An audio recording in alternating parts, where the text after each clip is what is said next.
नमस्कार विद्यार्थी मित्रांनो, आजच्या या व्हिडिओमध्ये मी तुम्हाला एक इंटरेस्टिंग फिजिक्सचा कन्सेप्ट सांगणार आहे. आता कसं वाघ सरांकडे एक प्रायव्हेट जेट आहे. वाघ सरांना हे स्वतःचं प्रायव्हेट जेट आता वरती उचलायचं. एरोप्लेन म्हटलं, जेट म्हटलं की त्याला खूप हेवी मास आलं, वेट आलं. मग त्याला लिफ्ट करायचं म्हटलं तर एवढी ताकद कुठून आणायचं? मग वाघ सरांनी वापरला फिजिक्स मधला पास्कलचा लॉ. मग पास्कल नावाचा सायंटिस्ट काय सांगतो की pressure applied inside the liquid always remain constant at any point. तर मग त्यांनी काय केलं, एक छोटीशी ट्रिक वापरली. इथं एक इनपुट सिलेंडर घेतला, त्याचा एरिया छोटा होता, इथं छोटा फोर्स अप्लाय केला.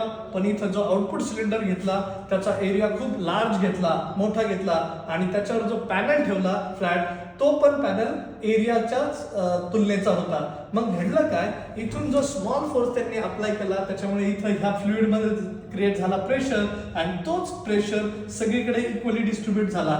मग इथून जो स्मॉल फोर्स अप्लाय केला होता, इथनं ते फ्लुइड कॉम्प्रेस झालं आणि इकडे ते एक्सपांड झालं. तर हा पिस्टन वरती मूव्ह झाला आणि वाघ सरांचं प्रायव्हेट जेट पण वरती लिफ्ट झालं. मग काय गंमत झाली, तर स्मॉल फोर्स ऍज इनपुट म्हणून दिला मी इनपुट सिलेंडर कडनं, आणि त्याचं रूपांतर large force as a output म्हणून झालं, आणि मी इझिली ते प्रायव्हेट जेट लिफ्ट करू शकलो. सेम टाईपचा प्रिन्सिपल तुम्ही बघितलं असेल. आता बघा, सक्सेस सायन्स अकॅडमीचा ट्रॅक्टर पण आहे. तर ट्रॅक्टर मधला जो माल आहे तो आपल्याला डम्पिंग करायचा आहे. तर डम्पिंग करण्यासाठी परत हायड्रोलिक सिस्टीम वापरली जाते, which is based on Pascal's law.